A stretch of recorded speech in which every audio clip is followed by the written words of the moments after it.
La clase número 7 de este curso, ¿cómo estudiar la Biblia? Este curso es el fundamento de todo el resto de nuestra vida hasta que vayamos con el Señor, porque dependemos de la Biblia completamente. Y entrar en la Biblia es entrar en el corazón de Dios, pero no entramos de cualquier forma, siempre hay ciertas reglas para poder hacerlo. Es como manejar un carro, ¿no? No se trata, me subo y manejo sin saber cómo se maneja el carro. El carro tiene acelerador, freno, embrague, tiene el arranque, luces direccionales, etcétera, etcétera. Entonces, para estudiar la Biblia, necesitamos entender cómo entramos a estudiar la Biblia. Una vez que aprendemos estas reglas, ya, eso va a servir para todo el resto de nuestra vida. Es como las matemáticas que uno aprende desde primaria, ¿no? ¿Qué aprende primerito en matemática? Bueno, los números, la numeración. Luego aprende las 4 operaciones básicas: suma, resta, multiplicación, división. Y esas 4 operaciones básicas nos van a seguir hasta que aprendamos en la universidad cálculo infinitesimal, eh, cálculo, geometría, lo que sea, cualquier parte de la matemática siempre utilizará suma, resta, multiplicación, división. Por eso aprender estas reglas es tan importante que vamos a usarlas cada día de nuestra vida mientras estudiemos la Biblia, ¿eh? Por eso es tan importante. Son 15 reglas. La primera, el contexto, ya sabemos, ¿no? La segunda regla es a quién está escrito este libro, porque cada libro fue escrito a diferentes grupos. Puede ser uno a judíos, otro puede ser a gentiles y otro a la iglesia. No más, porque en esos 3 grupos solamente se concentra Dios. Pero tenemos que hacernos la pregunta, este libro que estoy estudiando, por decir Lucas, ¿a quién está dirigido? ¿A los judíos, a los gentiles, a la iglesia? ¿O el libro de Revelación, o sea, Apocalipsis, a quién está dirigido? ¿A los gentiles, a los judíos, a la iglesia? A propósito, Apocalipsis está dirigido a la iglesia. Desde el primer capítulo empieza diciendo Juan a las 7 iglesias. ¿Ve? Ahí sabemos, todo el libro de Revelación es a las iglesias. A pesar de que la iglesia no estará presente en la tribulación. Sin embargo, Dios le ha revelado a sus hijos, a sus creyentes, en Apocalipsis, todo el futuro. Y claro, cualquier otra persona siendo incrédula puede leer el libro, pero el destinatario de Apocalipsis es los creyentes de la iglesia, así, ¿no? Bueno, estábamos viendo el ejemplo de Deuteronomio 28. ¿Se acuerdan que vimos eso, no? Vayamos otra vez a Deuteronomio 28. Las 2 promesas, sí. Porque estamos en la regla número 2. ¿A quién está escrito? Entonces, el gran problema aquí es, miren, si Deuteronomio está escrito a Israel, a los judíos, no podemos aplicar las promesas que están en Deuteronomio a la iglesia. No se puede hacer eso, porque Deuteronomio no es para la iglesia, sino para los judíos, o sea, para Israel. Y ahí entramos en el gran error de la llamada teología de la prosperidad. ¿Qué hacen ellos? Quieren aplicarse a la iglesia las promesas que son de Israel, ¿no? Las promesas de bendición. Ya las hemos leído en Deuteronomio 28. Dios le promete muchas bendiciones materiales a Israel. Fíjense, todas las promesas que están ahí de bendición, o sea, por la obediencia de su pueblo, ¿qué clase de promesas son? Materiales. Te vas a poder reproducir mucho, tus hijos, tu ganado se va a reproducir, tu cementera va a producir, tu cosecha, tus graneros estarán llenos, tendrás mucho dinero, tanto como para prestar a otras naciones.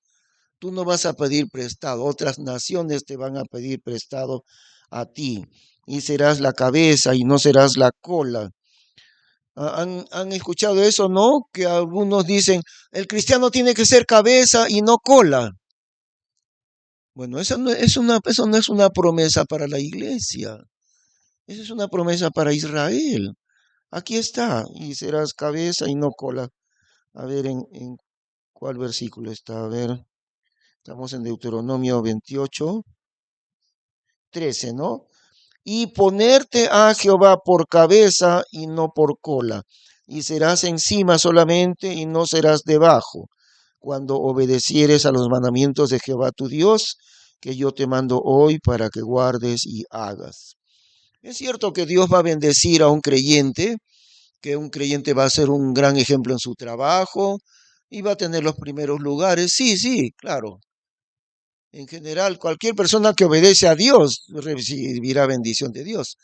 Pero fíjense, estas promesas de multiplicación material no son para nosotros la iglesia.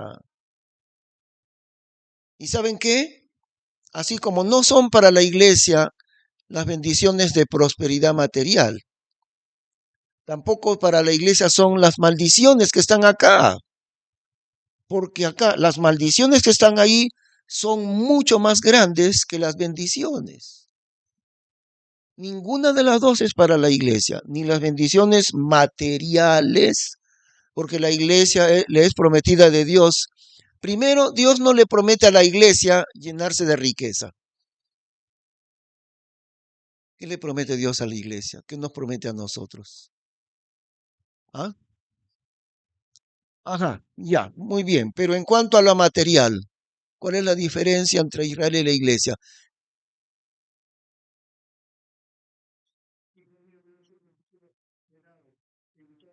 Sí, sí, ajá, sí. En- es cierto, ahorita examinaremos eso, es muy interesante, hermano. Es cierto, pero fíjense por favor la diferencia. Mientras aquí en Deuteronomio 28 Dios le dice a Israel, si tú, mi pueblo Israel, me obedeces, yo te voy a bendecir en la cría de tus vacas, de tus ovejas, en tus graneros, en tus cosechas, en tu dinero, te voy a llenar de riqueza y siempre vas a ser el primero, nunca vas a ser el último, es decir, materialmente.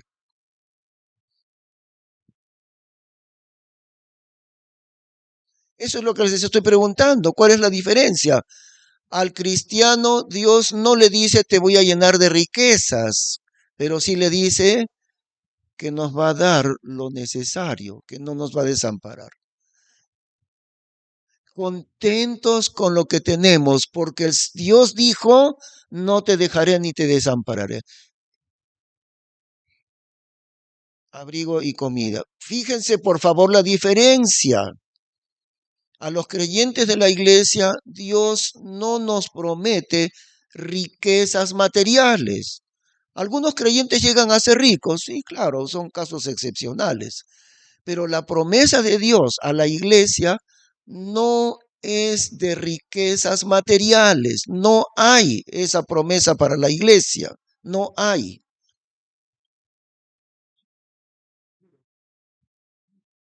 tampoco, no. Miren la diferencia, vamos a escribirlo acá, mire, fíjese. Sí, sí, sí, sí. La promesa, si Israel obedecía, no, no de manera automática, sino cuando ellos obedecían. ¿Cuál es la promesa para ellos? Riquezas, materiales o espirituales. Materiales. ¿Cuál es la promesa de Dios para la iglesia? Nos dará el sustento necesario. Esta promesa de darnos el sustento necesario es muy diferente de llenarnos de riquezas. Fíjense la diferencia. Nosotros como iglesia del Señor sí tenemos esta promesa. ¿Cuál? Dios nos dará el sustento necesario. ¿Ok? Pero Dios no nos promete llenarnos de riquezas. No, no hay esa promesa para la iglesia. Pero sí hay que Dios nunca nos va a desamparar. Eso sí hay. ¿Eh? Ya, pero eso no tiene nada que ver. No, no, no, no estamos hablando de eso, no. Estamos hablando de las promesas. Si Dios, a Israel Dios le dice, si tú me obedeces, yo te voy a dar riquezas materiales. Ahí dice. ¿Ok? ¿Entendemos? Riquezas, no espirituales, porque no menciona nada espiritual. Todo lo que promete Dios a Israel es material. ¿Ven la diferencia? Ok, pero ¿cuál es la promesa de Dios a la iglesia? Es bien diferente. Dios ha prometido que no nos va a desamparar, nos va a dar el sustento necesario, pero no nos ha prometido llenarnos de riquezas. No hay esa promesa de riquezas para nosotros, la iglesia. ¿Ven la diferencia? En-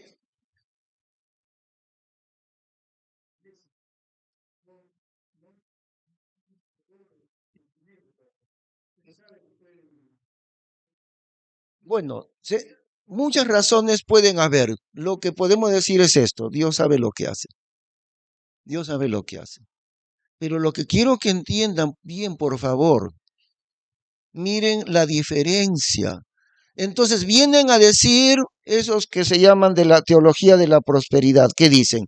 Hermanito, tú vives en la pobreza, tienes un trabajo, ganas una miseria. Examina tu vida y revisa bien tu relación con Dios. Algo tienes tú. Seguro tienes un pecado escondido. Porque si tú estuvieras bien con Dios, no te faltaría trabajo, además en tu trabajo ganarías un montón de plata, estarías lleno de prosperidad. Anda, anda, anda, revisa, a ver, ¿qué es lo que está mal entre tú y Dios? Porque cuando estés bien con Dios, más te va a sobrar la plata. Eso se llama teología de la prosperidad. ¿Está bien eso? Es un tremendo error, tremendo error. Ahora vamos a ver en Apocalipsis, en Revelación,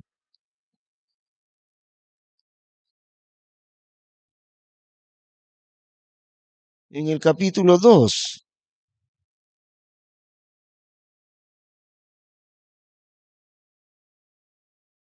Revelación capítulo 2, o sea, Apocalipsis, ¿no?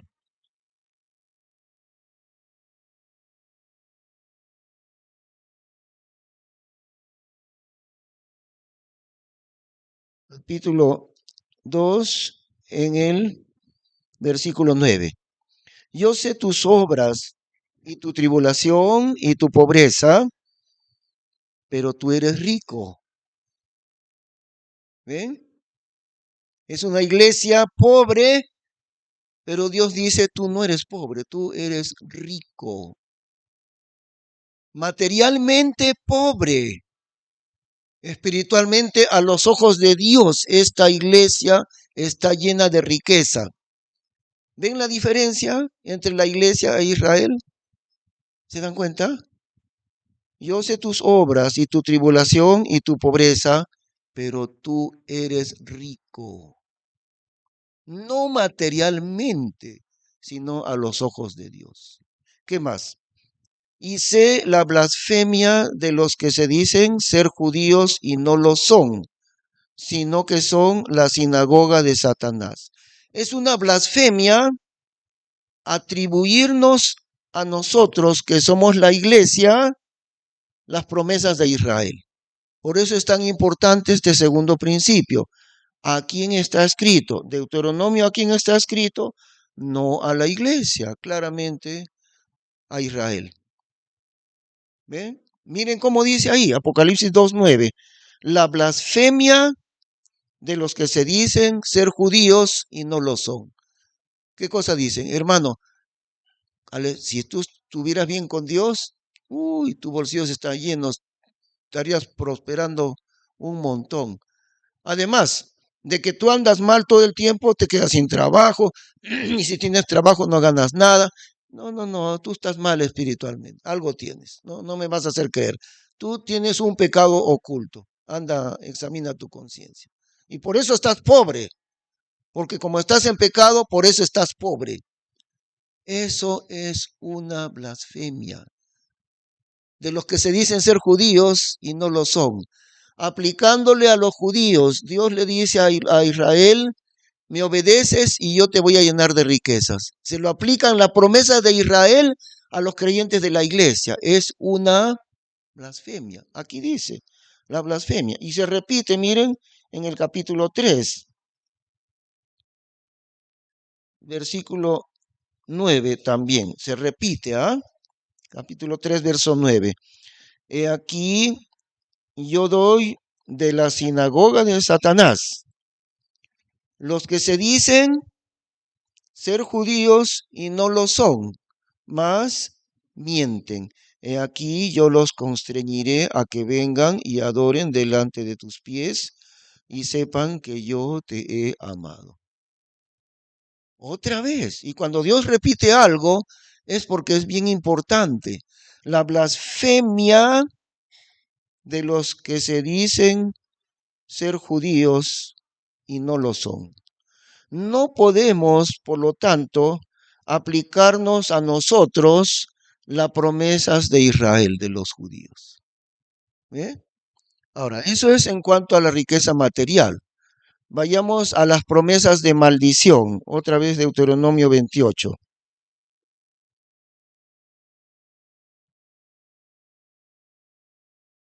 Porque las maldiciones son terribles, son espantosas las maldiciones. Entonces, si las promesas de bendición, Deuteronomio 28, no son para la iglesia, tampoco son para la iglesia las promesas de maldición. ¿Estamos de acuerdo? Ninguno de los dos, ni la bendición material, riqueza, ni tampoco los castigos terribles. No son para nosotros, son para la nación de Israel. Veamos algunos ejemplos. Estamos en Deuteronomio 28, versículo 15. Ahí viene. Y será si no oyeres la voz de Jehová tu Dios para guardar, para hacer todos sus mandamientos y sus estatutos que yo te mando hoy, vendrán sobre ti todas estas maldiciones y alcanzarte han. Maldito serás tú en la ciudad y maldito tú en el campo. Maldito tu canastillo y tus obras. Maldito el fruto de tu vientre y el fruto de tu tierra y la cría de tus vacas y los rebaños de tus ovejas. Maldito serás en tu entrar y maldito en tu salir.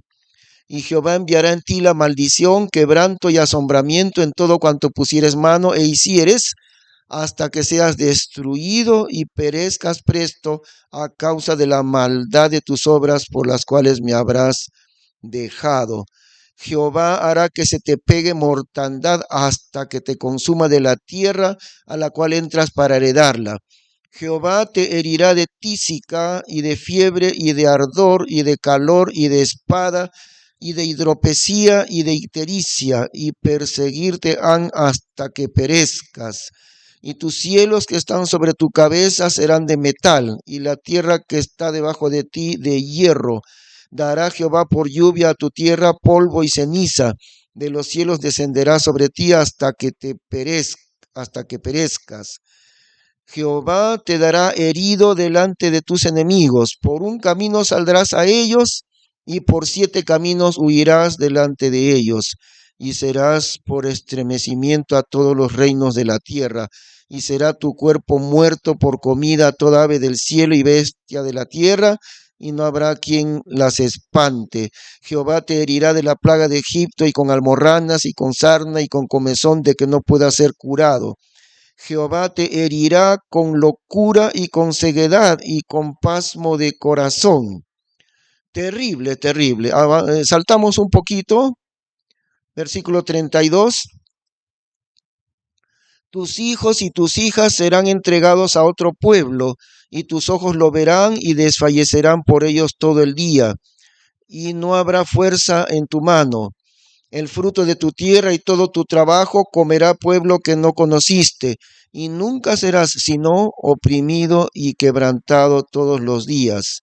Y enloquecerás a causa de lo que verás con tus ojos. Herirte a Jehová con mala sarna en las rodillas y en las piernas, que no pueda ser curado desde la planta de tu pie hasta tu mollera. Avanzamos, todo es terrible. Ah, versículo 42, por ejemplo, ¿no? Toda tu arboleda y el fruto de tu tierra consumirá la langosta. El extranjero que estará en medio de ti subirá sobre ti encima, encima, y tú descenderás abajo, abajo. Él te prestará a ti y tú no prestarás a él. Él será por cabeza y tú serás por cola. Y vendrán sobre ti todas estas maldiciones y perseguirte han y alcanzarte han hasta que perezcas, por cuanto no habrás oído a la voz de Jehová tu Dios, guardando sus mandamientos y sus estatutos que él te mandó. Y serán en ti por señal y por milagro y en tu simiente para siempre, etcétera. Es terrible, terrible. Ninguna de las dos cosas, bendiciones por obedecer, bendiciones materiales por obedecer, no son aplicables a nosotros, la iglesia del Señor. Somos un pueblo diferente de Israel. Por eso es tan importante entenderlo. ¿A quién está escrito el libro o el pasaje que estudio en este momento? Las maldiciones tampoco son para nosotros. No. En realidad Israel es el pueblo sometido a la esclavitud de la ley. Eso dice en Gálatas. Ellos están bajo la esclavitud de la ley. Ahora, si obedecían la ley, Dios les llenaba de riquezas. Ahí está la promesa. Y si desobedecían la ley, ¿qué pasaba? Locura, ceguera, tuberculosis, sarna, muerte, cautiverio, etcétera, etcétera, etcétera. Ninguna de las dos cosas se aplican a nosotros, la iglesia. ¿Se dan cuenta? Sí.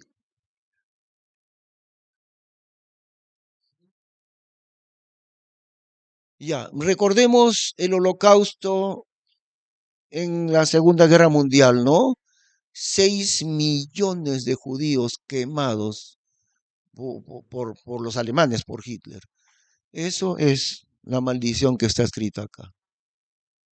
Eso es parte de la maldición de Dios con ellos, por su desobediencia. Ahora, la desobediencia más grande que de todas fue rechazar a su rey, a su salvador. Esa fue la más grande de todas. Tuvieron muchas desobediencias, pero la más grande desobediencia de todas las que hicieron fue ser incrédulos a su Salvador prometido por siglos y siglos. Y ellos sabían, va a venir el Mesías. Especialmente los que lo sabían eran los doctores de la ley, los fariseos. Ellos estaban muy bien enterados de las profecías bíblicas. Y aún así, lo odiaron, fueron incrédulos con Cristo, con su propio Salvador, y lo mataron. Cuando llegó ese punto, Dios los lanzó a un rincón de oscuridad. Y están en este momento en un rincón de oscuridad. Ahí han estado 2000 años y van a seguir todavía hasta que llegue la tribulación. Recién Dios comenzará a trabajar otra vez con ellos, ¿no? Con Israel. Por supuesto, sí. Dios tiene amor con ellos, pero también hay algo, fíjese. Mire la diferencia entre nosotros, el pueblo de la fe, la iglesia. Mire la enorme diferencia.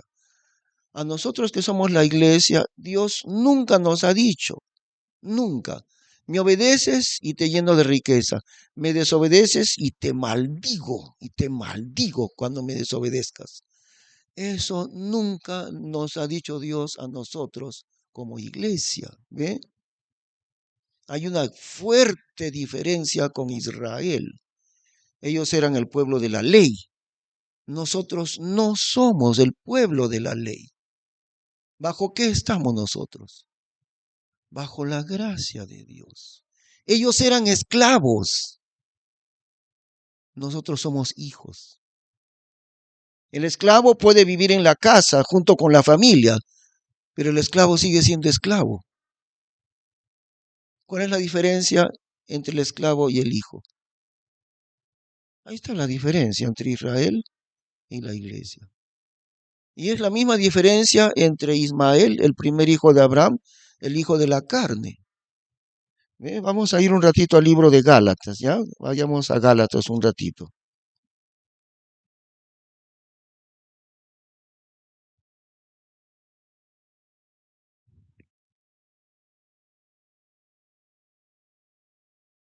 Capítulo 4.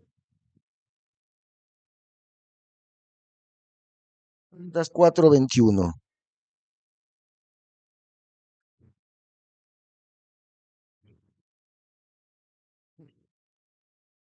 Entonces leemos: decidme los que queréis estar debajo de la ley. ¿Por qué? ¿Por qué les dice así? Porque los gálatas se retrocedieron a la ley, igual que los adventistas del séptimo día. Tienes que guardar la ley, hermano. ¿Tú crees en Cristo, no es cierto?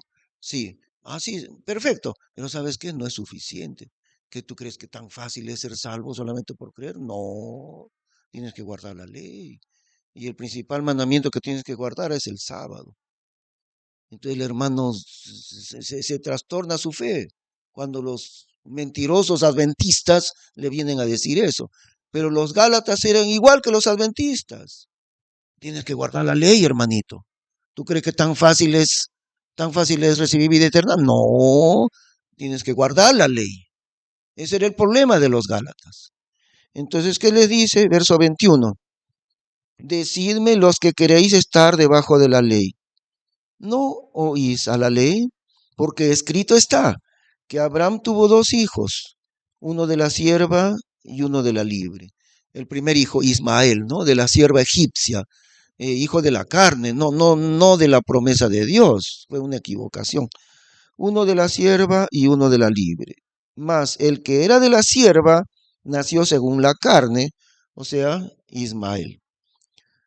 El que era de la libre nació por la promesa. ¿Quién es el hijo de la libre? ¿Ah? No, ese es hijo de la sierva, de la esclava. ¿Quién es el hijo de la libre? ¿A quién le llama la libre? A Sara, claro, a Sara, su esposa, ¿no? ¿Y quién es el hijo de la libre? Isaac. Ahí están los dos hijos de Abraham, que escrito tuvo dos hijos, Ismael, hijo de la sierva, Isaac, hijo de la libre. Muy bien. Verso 24, las cuales son una alegoría, porque estos son los dos conciertos. Bueno, concierto significa pacto, ¿no? Los dos conciertos. El uno, el primer pacto, el uno del monte de Sina, que engendra para servidumbre, el cual es Agar. Agar es la madre de Ismael, la egipcia. Porque Agar es Sina, Sina es Sinaí, ¿eh? Sinaí es lo mismo. Porque Agar es Sina, monte de Arabia, el cual corresponde a la Jerusalén que ahora es, la cual está en servidumbre con sus hijos. ¿Ve? Los israelitas actuales están en servidumbre. Ellos mismos han seguido debajo de la ley. No quisieron recibir la gracia y el perdón de Dios a través de Cristo. No quisieron. Se quedaron bajo la ley. Por eso dice que siguen bajo la ley. Verso 25, porque Agar es Sina, monte de Arabia, el cual corresponde a la Jerusalén que ahora es, la cual está en servidumbre con sus hijos, en servidumbre de la ley, es decir. Más aquella Jerusalén que está arriba en el cielo, ¿no? Libre es, la cual es la madre de todos nosotros, la Jerusalén del cielo. Porque está escrito, alégrate estéril que no pares, rompe en alabanzas y clama tú que no estás de parto, porque más son los hijos de la desamparada que de la que tiene marido. Así que hermanos, nosotros como Isaac somos hijos de la promesa. Los dos hijos de Abraham. Ismael, hijo de la esclava, Isaac, hijo de su esposa verdadera. Y acá dice que nosotros somos el hijo de la promesa de Dios. Nosotros somos Isaac, el hijo verdadero. ¿Ok? Y los judíos de sangre, ¿qué son? Son Ismael, hijo de Abraham también, pero el hijo de la sierva, que está bajo esclavitud. ¿Eh? Ahí se ve la diferencia. Entonces, sí, problemas políticos, sí, sí, va a seguir eso.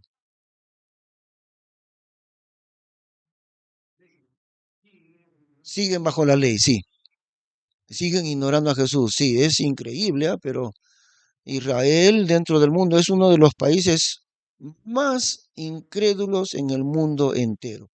Por ejemplo, acá en el Perú se dice que el porcentaje de evangélicos está ya por encima de 10%, algunos dicen 15%. No creo que sea tanto, pero parece que bordea el 10% de evangélicos en el Perú. 10%. En la tierra de Israel el porcentaje de evangélicos es 0.0003%. Es como decir, de cada 100.000 judíos, uno solo es creyente, algo así. Acá en el Perú, de cada 10 personas, uno es creyente en Cristo. Mm.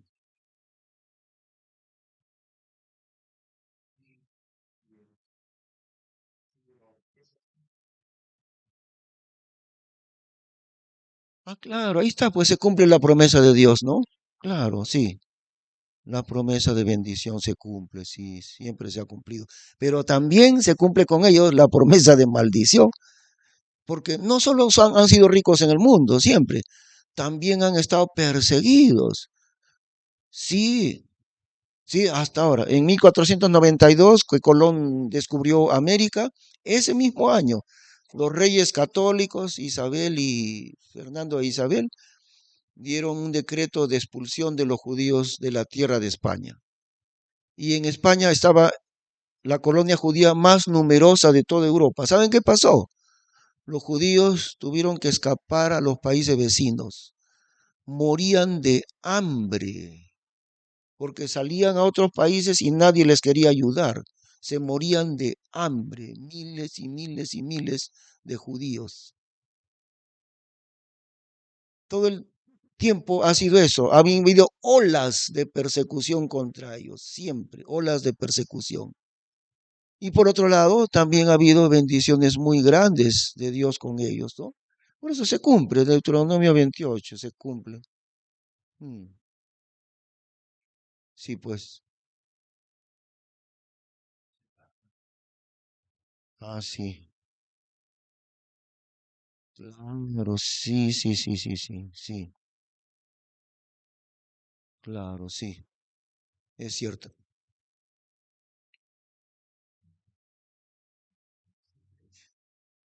No, nosotros somos, a ver, ahí hay, fíjense la sabiduría de Dios, ¿ah? Porque Dios se enfoca de varias maneras diferentes. Vamos a ver.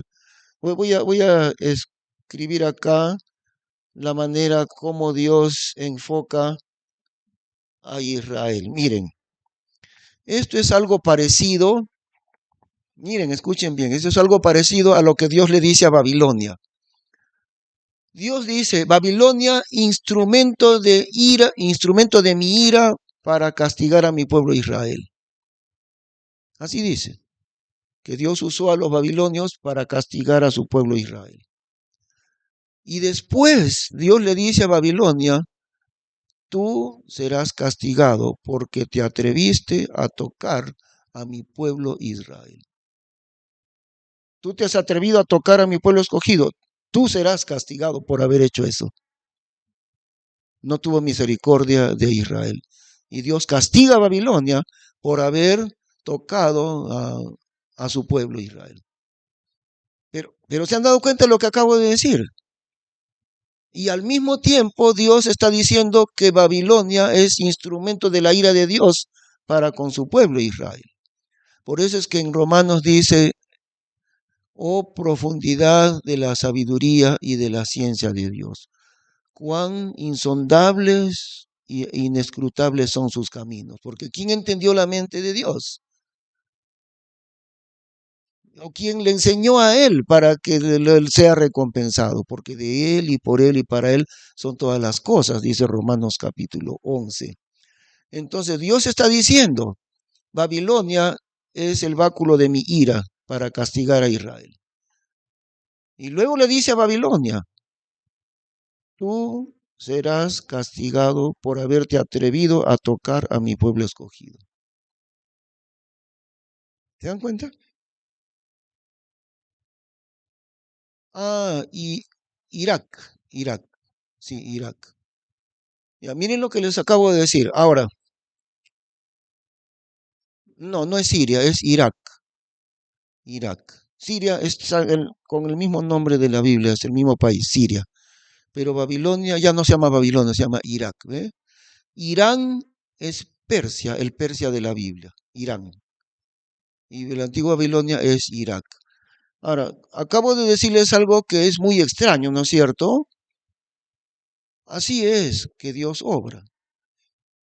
Entonces, digamos, en cuanto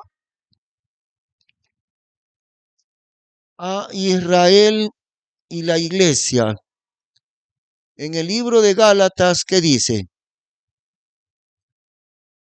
Los judíos son Ismael, el hijo de la carne, hijo de Abraham, pero hijo de la carne, ¿no? O hijo también de la esclava, hijo de esclavitud, digamos. Actualmente Israel viene a ser, dice el libro de Gálatas, viene a ser como Ismael, hijo de esclavitud, hijo de la carne. Muy bien. Allí dice que la iglesia, nosotros, ¿quién es?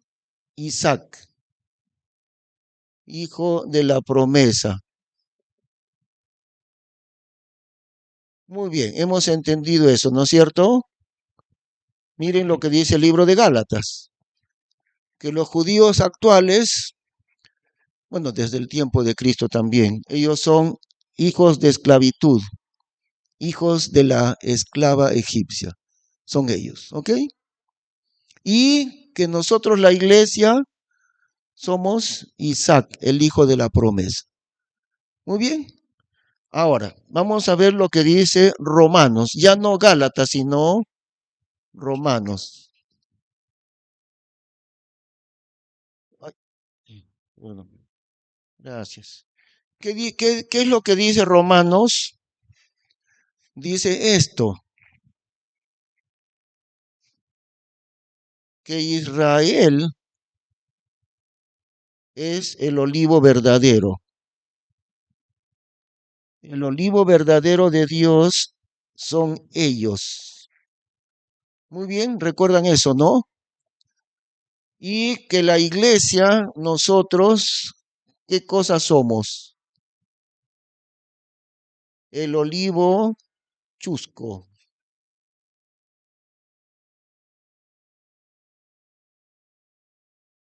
Y fuimos injertados en el olivo verdadero.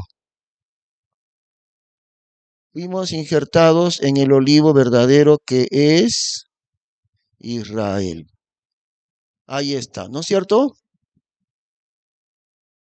Y en el libro de Romanos dice que las promesas de bendición para el mundo entero no vinieron por los gentiles, sino vinieron por medio de quién?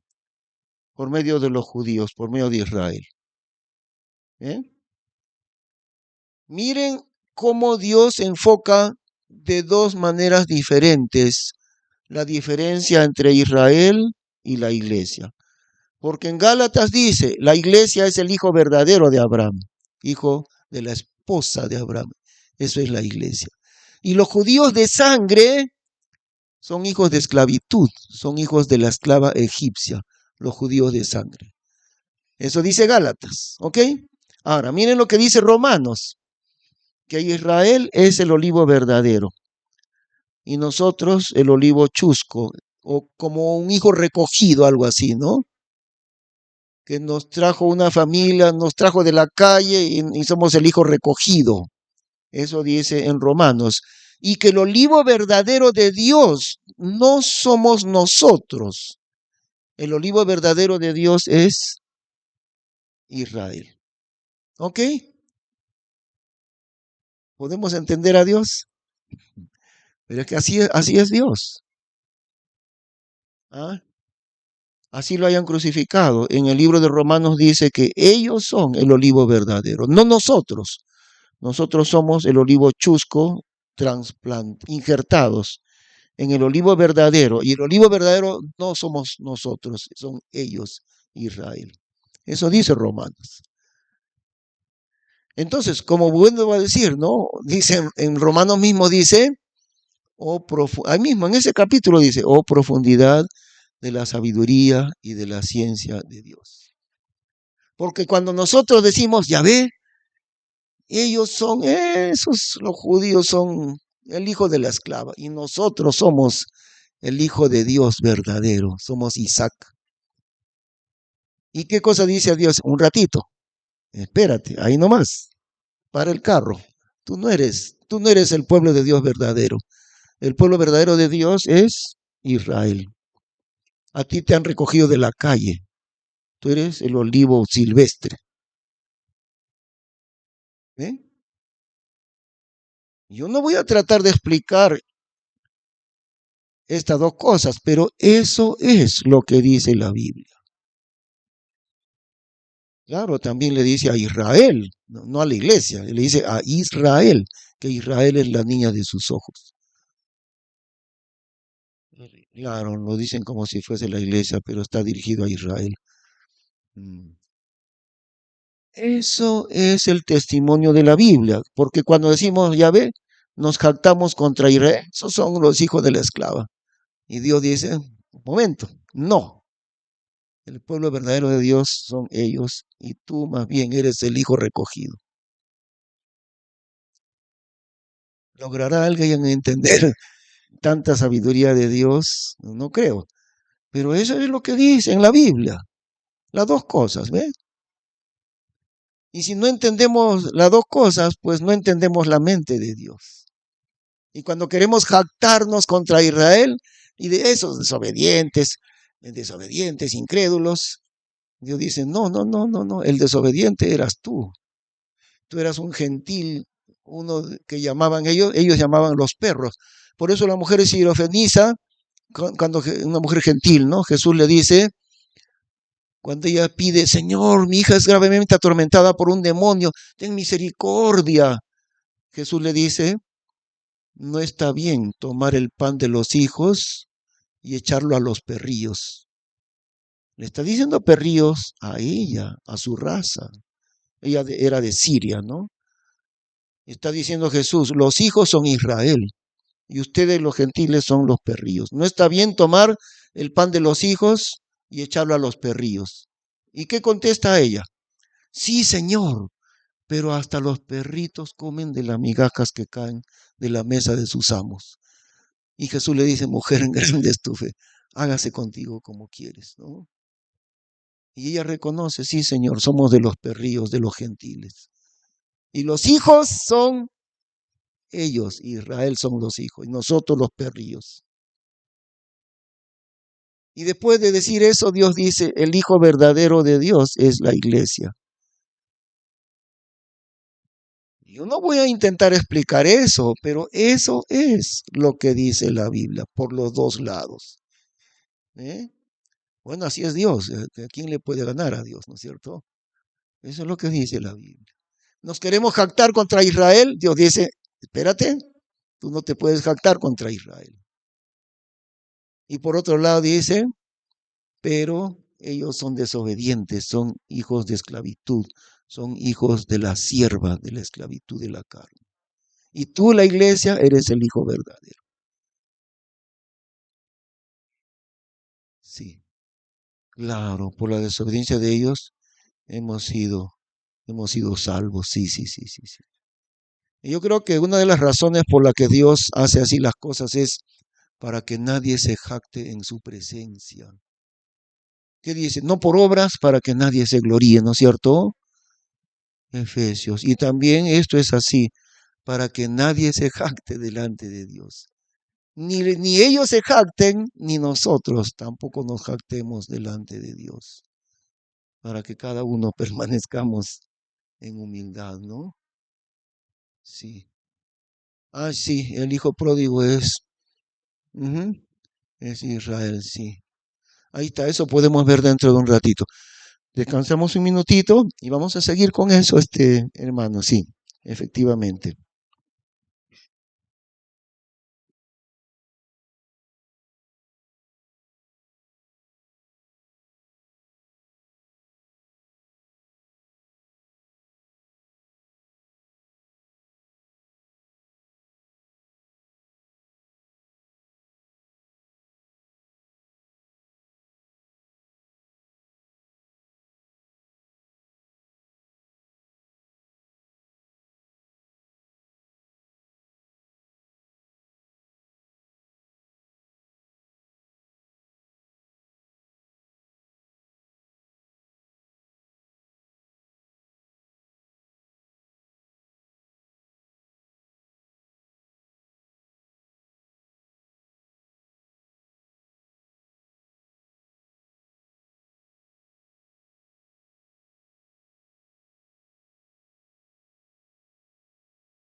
Efectivamente, en Efesios dice.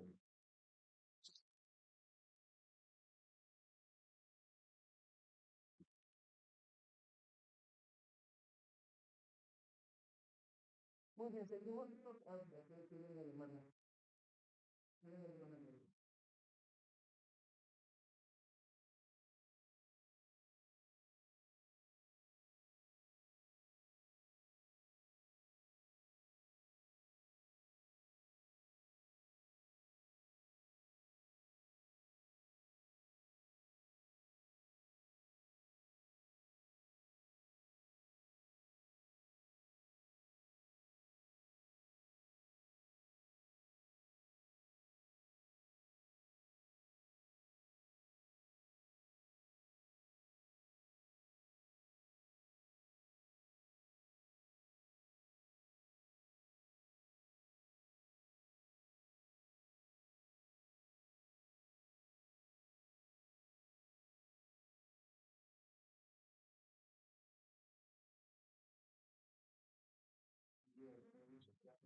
Día del amor y la amistad y no sé cuántos. Entonces, Efesios, hermanos, seguimos Efesios capítulo 1. Sí,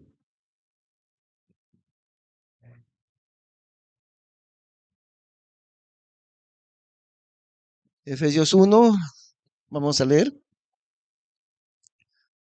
Pablo, apóstol de Jesucristo por la voluntad de Dios, a los santos que están en Éfeso y fieles en Cristo Jesús. Gracia a vosotros y paz de Dios Padre nuestro y del Señor Jesucristo. Bendito sea el Dios y Padre de nuestro Señor Jesucristo, el cual nos ha bendecido con toda bendición espiritual en bienes celestiales en Cristo, según que nos escogió en Él antes de la fundación del mundo, para que fuésemos santos y sin mancha delante de Él en amor. Ahí están las bendiciones de la iglesia. Fíjense la enorme diferencia, porque todo lo que Dios le promete a Israel, Deuteronomio 28, en ningún momento menciona bendiciones espirituales, todo es material, ¿no es cierto? Ahora, para la iglesia, ¿cuáles son las bendiciones? Verso 3. Bendito sea el Dios y Padre de nuestro Señor Jesucristo, el cual nos ha bendecido. Fíjense el tiempo presente. Nos ha bendecido ahora mismo, no en la eternidad, ahora mismo, el cual nos ha bendecido con toda bendición espiritual en bienes celestiales en Cristo, bienes del cielo, los cuales no logramos entender bien en este momento. Porque Jesús, ¿qué le dice qué le dice el Señor Jesús a Nicodemo en Juan capítulo 3? Revisemos eso también.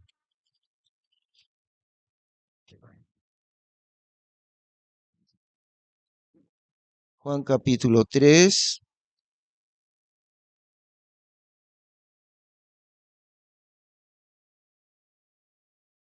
versículo 12. Recordemos que está hablando el Señor Jesús con un doctor de la Biblia, ¿no es cierto? Nicodemo, como buen fariseo, era experto en las escrituras. Claro, en el Antiguo Testamento, ¿no? El Nuevo Testamento no había todavía, pero experto en la Biblia. Con él está hablando. ¿Qué le dice el Señor a él? Verso 12. Si os he dicho cosas terrenales y no creéis, ¿cómo creeréis si os dijere cosas celestiales? Esas son las bendiciones de Dios para la iglesia. Son tan grandes que no logramos entenderlas. Son bendiciones del cielo. Las bendiciones de Israel son de la tierra. Tu ganado, tus ovejas, tus hijos, tu salud, la guerra, vas a ganar en la guerra, vas a tener tanto dinero que vas a prestar a otras naciones, ellos te van a pedir prestado a ti, etcétera. Son bendiciones de la tierra, ¿ven? Las bendiciones de Israel. ¿Cuáles son las bendiciones de la iglesia? No son de la tierra, son del cielo. Y por eso Jesús a Nicodemo le dice, si os he dicho cosas terrenales y no creéis, ¿cómo creeréis si os dijere cosas celestiales? Esas cosas que no logramos entender todavía plenamente son las bendiciones de la iglesia. Por eso dice en Efesios 1 que nos bendijo con toda bendición espiritual en los lugares celestiales, en bendiciones celestiales, bendiciones del cielo, ¿no? Ah, sí, en bienes celestiales, sí, sí, sí, es cierto.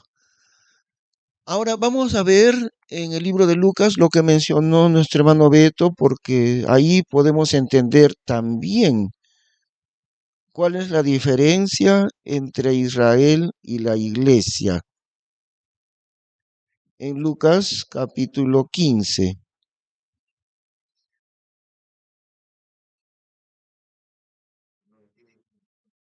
Eso, sí, sí, sí, sí, sí. Ajá, sí. No lo tuvieron los de Israel, ni lo tendrán los creyentes del futuro. Solamente la iglesia es el cuerpo de Cristo, es el único. Sí, es una bendición incomprensiblemente maravillosa que no logramos entenderlo. Los creyentes no disciernen eso, no se dan cuenta. Es como cuando dijo Antonio Raimondi, ¿no? El italiano, el sabio italiano que estuvo en el Perú acá, exploró el Perú muchísimo, que dijo Raimondi, el Perú es un mendigo sentado en un banco de oro. Así es la iglesia, así somos. Nos sentimos mendigos, pero estamos sentados en un banco de oro. Y es lo que Dios ha hecho con nosotros, ¿no? Por eso también en Apocalipsis hemos leído hace un ratito, ¿no? Revelación. Yo conozco tus obras y tu pobreza. Y entre paréntesis dice, pero tú eres rico. Las bendiciones de la iglesia no son materiales, son espirituales. Y además son del cielo, no son de la tierra. ¿Eh? Del cielo, sí. Eso. La iglesia es el cuerpo de Cristo, es el único cuerpo de Cristo. Es decir, es la esposa de Cristo, ¿no? No hubo otra esposa de Cristo antes de la iglesia. Y no habrá después de la iglesia, en toda la eternidad, no habrá otra esposa de Cristo. Por eso, ¿no? Como dice Mario, los creyentes no nos damos cuenta de lo que somos. Y entenderlo es crucial, porque entender algo increíblemente maravilloso y el privilegio que Dios ha dado a su iglesia, a nosotros. Y es una época que muy pronto terminará porque estamos muy, muy cerca ya de la venida de Cristo. Entonces, Lucas capítulo 15.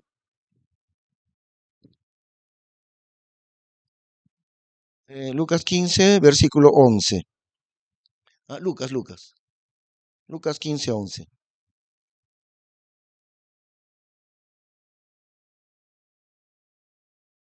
Aquí está la historia del hijo pródigo. Lucas 15, 11. Que toda la vida la hemos entendido como el llamado al arrepentimiento, ¿no? Es cierto, por supuesto. Muchas predicaciones evangelísticas se basan en el hijo pródigo. Pero hay algo que casi nadie se ha dado cuenta, que en la historia hay dos hijos y el hijo mayor es Israel y el hijo menor es la iglesia. Vamos a leerlo con cuidado. También dijo, un hombre tenía dos hijos. Es Dios el Padre, ¿no? Dios tenía dos hijos. Uno, el mayor, Israel. Y el segundo, la iglesia, el menor. Y el más mozo de ellos dijo a su padre, Padre, dame la parte de la hacienda que me pertenece. Y él les repartió su hacienda. Eso no era cierto de que le pertenecía. Le iba a pertenecer cuando el padre muriera, pero todavía no le pertenecía, ¿no? Bien sabido el hijo menor. Eh, y él les repartió su hacienda. El padre con mucha paciencia les repartió herencia anticipada. A los dos, sí, a los dos. Y él les repartió su hacienda. Y después de no muchos días, juntándolo todo, el hijo más mozo se partió lejos a una tierra apartada y allí desperdició su hacienda viviendo perdidamente. Eso es el campo de los gentiles. El hijo mayor nunca se alejó del padre, ¿ven? El hijo mayor es Israel, nunca se fue del lado de su padre. Israel supuestamente nunca se alejó de Dios, en teoría, porque ahí, aunque en teoría, pero sigue al lado de su padre, Israel, con la ley, ¿no? Que no la cumplían, pero ahí, ese es el hijo mayor. En cambio, el hijo menor, eh, él es el que pidió la herencia, el mayor no pidió, el menor es el que pidió. Ya, y el padre con tanta paciencia les da. Entonces, ¿qué hace el hijo menor? Se fue lejos a una provincia apartada. Y allí desperdició sus bienes, su hacienda, viviendo perdidamente. Y después que lo hubo todo gastado, vino una grande hambre en aquella tierra y comenzóle a faltar. Y fue y se llegó a uno de los ciudadanos de aquella tierra, el cual le envió a sus campos para que apacentase los puercos. Y deseaba henchir su vientre de las algarrobas que comían los puercos, mas nadie se las daba.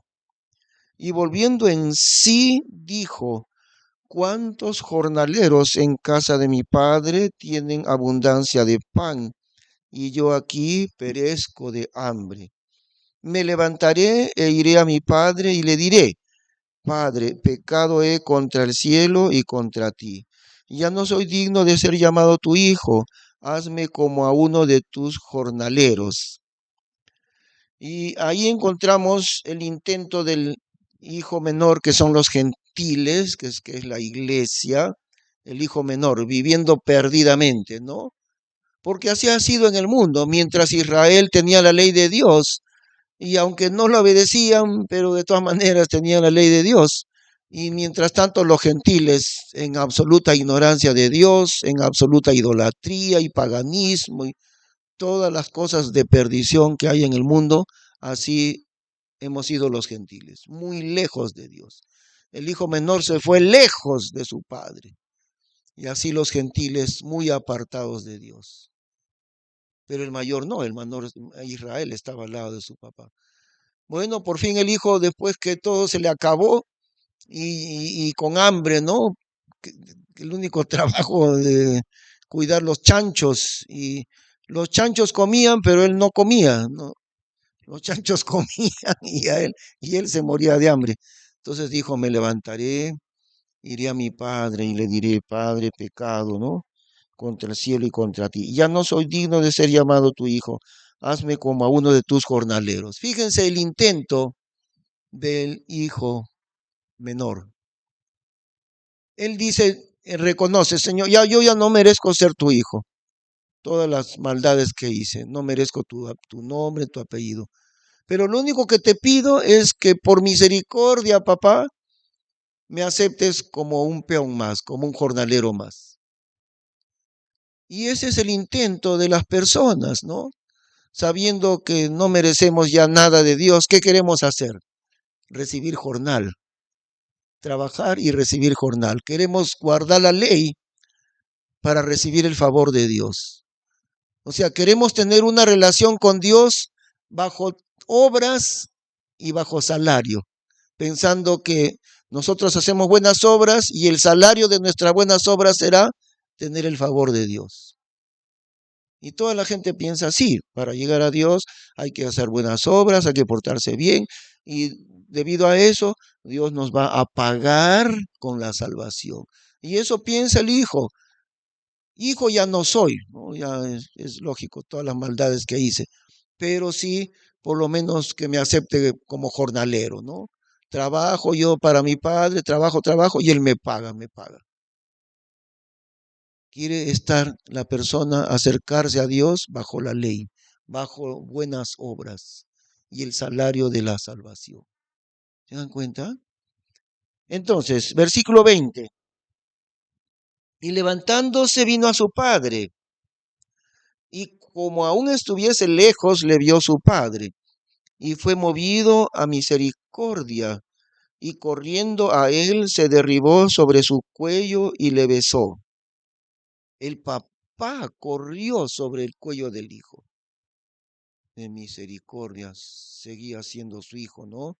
hijo perdido, pero el papá se llenó de gozo porque el hijo perdido estaba regresando. Corriendo a él, se derribó sobre su cuello y le besó, el papá al hijo. Y el hijo le dijo, Padre, pecado he contra el cielo y contra ti. Ya no soy digno de ser llamado tu hijo. Y no terminó porque tenía que decirle, acéptame como jornalero, pero no, ya no pudo porque tu papá ni le dejó, ni le dejó hablar, ¿no? Y eso es lo que pasa con la persona que viene a Cristo. Yo quiero ser jornalero, uno piensa, ¿no? Yo quiero ser jornalero, o sea, ya quiero hacer buenas obras. Y, hijo tuyo ya no soy, pues no merezco, pero quiero hacer buenas obras para que tú me pagues. Pero Dios no le escucha eso a la persona. No, no, no, qué jornalero ni qué nada. Tú eres mi hijo, no mi peón, tú eres mi hijo. Y nosotros queremos ser jornaleros por medio de buenas obras. Siempre pensamos así, ¿no? Pero Dios dice, no, no, jornalero no, tú eres hijo mío, tú no eres mi jornalero. Ahí está la gracia de Dios, ¿ve? Entonces, eh, más el Padre, verso 22, mas el Padre dijo a sus siervos, sacad el principal vestido y vestidle, y poned anillo en su mano y zapatos en sus pies, y traed el becerro grueso y matadle, y comamos y hagamos banquete, porque este mi hijo, le sigue llamando mi hijo, no lo dice mi jornalero. Él quiere ser jornalero, dice, ya no merezco. Pero su papá que dice, no, qué jornalero ni qué 8 cuartos. Este mi hijo, porque este mi hijo muerto era y ha revivido, se había perdido y es hallado. Y comenzaron a hacer banquete. En lugar de mandarle a la barraca de los jornaleros, ¿qué le hace? Le hace una fiesta. El principal vestido, sacad el principal vestido y vestidle, poned anillo en su mano y calzados, zapatos en sus pies, y traed el becerro grueso y matadle. Ahora, ¿se acuerdan de un principio bíblico para interpretar la Biblia que está en 1 Corintios, no? ¿Recuerdan? Acomodando lo espiritual a lo espiritual. Y también ese otro, comparando la escritura con la escritura. Traed el becerro gordo, eh, traed el becerro grueso y matadle. ¿Quién es el becerro grueso? Cristo, la víctima, el sacrificio mediante quien es posible ese banquete de celebración. Si no hubiera un becerro para matar, no podría haber banquete. Cristo es el Cordero de Dios que fue muerto.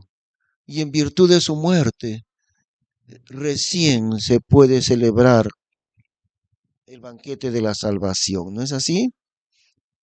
Ahora, eso es la iglesia, nosotros los gentiles. Y ahora viene Israel, verso 25. Y su hijo, el más viejo, estaba en el campo, el cual como vino y llegó cerca de casa, oyó la sinfonía y las danzas. Ahora quiero hacerles notar lo precisa que es cada palabra de la Biblia. A un nivel microscópico es tan exacta la Biblia, porque la palabra campo es el mundo. En las parábolas de Mateo capítulo 13, no, ahorita no veo, pero recordamos que en Mateo capítulo 13, cuando Jesús interpreta las parábolas, él dice, el campo es el mundo, donde es sembrada la semilla. Y ahora acá dice, su hijo más viejo estaba ¿en dónde? En el campo, es decir, en el mundo. Así está Israel, está en el mundo, lleno de incredulidad. Él dice que está al lado de su padre, pero en realidad está en el mundo. Y su hijo el más viejo estaba en el campo. el cual como vino y llegó cerca de casa, oyó la sinfonía y las danzas. El banquete de la salvación y de la vida eterna que Dios lleva a cabo con nosotros, con la iglesia, con los gentiles, ¿no? Y Israel dice, ¿qué es esto? ¿Qué fiesta es esta? ¿Qué fiesta es esta? Verso 26. Y llamando a uno de los siervos, le preguntó qué era aquello. Y él le dijo, tu hermano es venido, y tu padre ha muerto el becerro grueso por haberle recibido salvo. Otra vez el becerro grueso, Cristo Jesús, ¿no? Tu padre ha realizado el sacrificio del becerro, el Cordero de Dios. La parte central siempre es Cristo, el becerro grueso. Tu hermano es venido y tu padre ha muerto el becerro grueso por haberle recibido salvo. Entonces él se enojó. ¿Quién se enojó? Israel. ¿Contra quién se enoja? Contra la iglesia. Contra la iglesia. Entonces él se enojó y no quería entrar. No quiere entrar Israel a la vida eterna y al banquete de la salvación. No quiere. Diciendo, qué buena pechuga la de mi hermano este. Yo todo el tiempo estoy con mi papá, no le desobedezco, pero mi hermano es tal por cual, mira lo que ha hecho con los bienes de papá y ahora regresa y todavía le hacen una fiesta. Eso es Israel, que cuando entiende que Dios hace un banquete de salvación con nosotros los gentiles, Israel se enoja grandemente contra la iglesia. Y entonces, verso 28, entonces él se enojó y no quería entrar. El padre entonces saliendo le rogaba que entrase. Pero no quiere entrar Israel a la salvación, no quiere. Mas él respondiendo dijo a su padre, he aquí tantos años ha que te sirvo, que nunca he traspasado tu mandamiento y nunca me has dado un cabrito para que haga banquete con mis amigos. Y dice, Israel dice, nunca he traspasado tu mandamiento.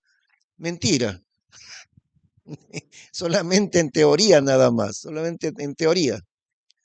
Nunca he tantos años a que te sirvo, que nunca he traspasado tu mandamiento, y nunca me has dado un cabrito para que haga banquete con mis amigos. Mas después que vino tu hijo, no dice mi hermano, ese es hijo tuyo, dice, mas después que vino tu hijo. Así Israel menosprecia a los creyentes de la iglesia. Tal por cual, estos gentiles tales por cuales, ¿no? Qué buena gracia. Perdidos estos en el pecado, en la idolatría, en el paganismo, y todavía le hacen banquete. Y yo que siempre estoy al lado de Dios, nunca me ha hecho Dios a mí ninguna celebración, y este desgraciado viene y le hace, el papá le hace, o sea, Dios, ¿no? Le hace un banquete. Miren cómo con tanta exactitud retrata a Dios la relación entre los judíos y la iglesia, Israel y la iglesia. Mas después que vino tu hijo que ha engullido tu hacienda con rameras, le has matado el becerro grueso. Otra vez, la mención de Cristo. Otra vez, le has matado el becerro grueso.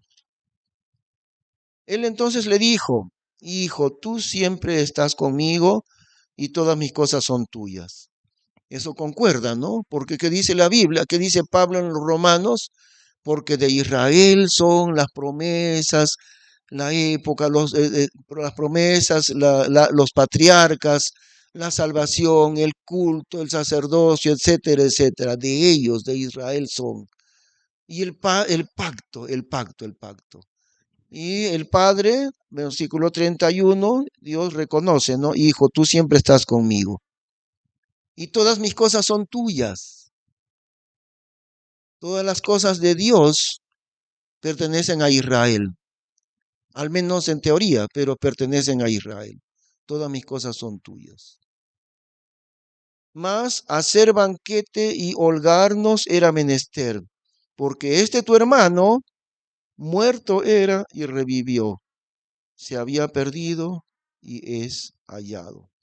Pero ¿cómo termina la historia? El hijo no quiere entrar a la fiesta, el hijo mayor no quiere. Y así está Israel hasta el día de hoy. No quieren entrar al banquete de la salvación que Dios ha hecho con nosotros, ¿no? El hijo pródigo, el hijo perdido. Pero ¿qué hizo Dios? En vez de ponerlo al rincón de los peones, ¿qué cosa hizo Dios? Un banquete de bienvenida para los gentiles arrepentidos. Ponedle anillo en su mano y zapato en sus pies y vestidle con el mejor vestido. Le devolvió su dignidad. Y mientras él quería hacer buenas obras para pagar su salvación, o sea, jornalero, Dios dice, no, no, no, no, no, no, no, tú no eres mi jornalero, tú eres mi hijo y la salvación es tuya. No intentes comprar tu salvación, porque tú eres mi hijo y la salvación es tuya. La gracia del Padre con el Hijo, sí. En lugar de tomarle cuentas, le perdona. Y no solamente le perdona, hace el banquete de la vida eterna. Eso es, el banquete de la vida eterna. Comamos y hagamos fiesta, ¿no? Y por eso es que con razón Israel se enoja, ¿no? Qué buena gracia. Este perdido y todavía banquete le hacen. Y a mí cuando me han hecho sí, miren, ahí está en la palabra de Dios, ¿no? Israel y la iglesia. Ahora, estos no son los únicos pasajes, hay muchos otros, pero claro, estamos aprendiendo poco a poco la gran importancia dentro de la Biblia que tiene Israel. Porque esto es el contexto que recorre la Biblia, este es el tema que recorre la Biblia. Siempre está ese tema, ¿no? El reino de Dios está en el centro, el establecimiento del reino de Dios. Y dentro de eso están los dos protagonistas principales, los judíos y la iglesia, Israel y la iglesia. Recordemos que en el reino del Señor Jesús, en el milenio, ambos pueblos han de reinar, tanto la iglesia como Israel. ¿Y cuál es la diferencia, Mario, en el reino milenial del Señor Jesús? Jesús reinará en Jerusalén y la iglesia reinará, Israel también reinará. Pero ¿cuál es la diferencia? Ah, sí. Bueno, el Israel que va a reinar también. ¿Te recuerdas la diferencia, Mario? ¿Alguien recuerda? ¿Recuerdas, Beto, la diferencia? No se acuerdan. Por eso es que siempre repito varias veces hasta que se acuerden, porque no se acuerdan. Eso, Cristo el Rey, ¿no? Reinará con su esposa la iglesia. Al fin, la hermana Leonor se acordó. Eso, ¿ve? Con su esposa la iglesia y también con su familia, con sus familiares, Israel. Miren la diferencia en el milenio, en el reino del Señor Jesús. Su sede será en Jerusalén. Y ambos reinaremos, pero miren la diferencia. La iglesia es la esposa del rey. Israel es la familia del rey. Claro, son de su sangre. No olvidemos que Jesús era de sangre judía. Ahora, otra cosa, ¿no? Mientras el rey tiene a su esposa a su lado, también tiene a sus familiares a su lado, porque todo rey establecerá sus amigos íntimos y también sus familiares los establecerá como ministros. Eso se llama cargo de confianza. Incluso los presidentes también, a pesar de que ya no hay reyes, pero incluso los presidentes. ¿Acaso el presidente le colocan un funcionario en el cual él no confía? No, no, no, eso nunca sucede. Cuando ya tomó el cargo de presidente, ¿qué hace él? Pasan unos días, ¿no? Él escoge quiénes serán sus ministros. ¿Y a quiénes escoge? ¿A alguien que no conoce? No. Tiene que escoger personas de toda su confianza para ser sus ministros. ¿Y un rey qué hace? Tiene que escoger personas de toda confianza, igual, para ser sus ministros. ¿Quiénes serán esas personas de la confianza del rey? Sus familiares y también sus amigos, ¿no? Sus amigos íntimos. Entonces, ellos son Israel, los familiares del rey. Pero nosotros somos la esposa del rey en el milenio donde Jesús reinará, ¿no? ¿Ve? Ahora, no estamos hablando de la eternidad todavía, ¿no? Porque eso es diferente, la eternidad. Pero estamos hablando del reino milenial del Señor Jesús. Eh, Algunos hermanos me dijeron que iban a mandarme preguntas por medio de WhatsApp, porque las preguntas son muy importantes siempre. Anoten sus preguntas. No se olviden, por favor. Les he pedido algo. Hermana Rosa, ¿usted tiene el manual impreso de la clase o no le di? Sí tiene, ¿no? Ya, entonces le voy a pedir que hagan un ejercicio, hermanos. Por favor. No escriban en hojas ni tampoco en libretas. Escriban de frente en su manual, ¿ya? ¿Ya? Tú, Leonor, sí tienes el manual. Tú escribes de frente en tu manual, ¿no? Eso es. Claro. Hermano Beto, muy bien. Hermano, si usted tiene hojas sueltas, escriba sus hojas sueltas en el manual y bote esas hojas que siempre se pierden. Usted también, hermano, ¿ya? No más, ¿ah? No más, no más, no más hojas sueltas. Para eso es el manual. Fíjese, fíjese. Acá hay un montón de espacio en blanco. Para eso es, para que escriba, ¿ya? Ya. Muy bien, sus preguntas son muy importantes, hermano. Siempre escriban sus preguntas. Si a mitad de semana se acuerda de una pregunta, escríbala para traerla para el día martes, ¿ok? Muy bien. Oraremos para terminar, ¿ya? Gracias, Padre bendito, por estos momentos de clase, momentos de sumo gozo, porque entramos profundamente en la palabra de Dios.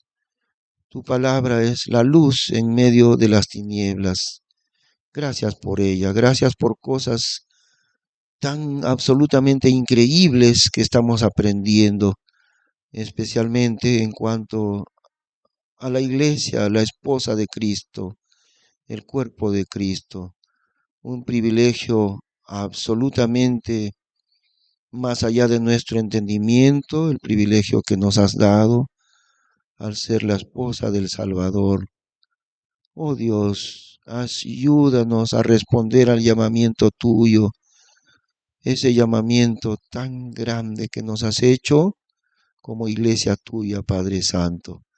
Te damos las gracias en el nombre del Señor Jesús. Amén. Que Dios les bendiga, hermanos.